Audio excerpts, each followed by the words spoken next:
नमस्कार, मी शाहीर सुरेश कुमार वैराळकर. 21व्या शतकाच्या पूर्वार्धामध्ये फार मोठ्या संख्येने तरुण कवी हे मराठी कवितेकडे वळलेले आहेत. हे एक अतिशय चांगलं लक्षण आहे मराठी कवितेच्या दृष्टीने. अत्यंत तरुण वयात ही मुलं वेगळे वेगळे प्रयोग कवितेत करता आहेत.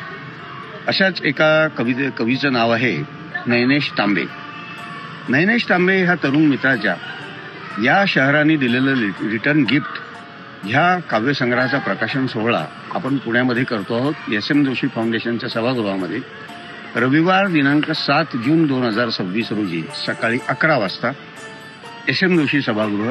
मी सर्वांना आग्रहाची विनंती यासाठी करतोय की ह्या प्रकाशन सोहळ्यानंतर लगेच सुमारे अर्धा तास ते 1 तास इतक्या कालावधीसाठी नयनेश त्याच्या कवितांचं सादरीकरण स्वतः करणार आहे. सर्वांनी अवश्य यावं, या संधीचा लाभ घ्यावा. रविवार 7 जून 2026 सकाळी 11 वाजता SM जोशी सभागृह, नवी पेठ, पुणे. नमस्कार.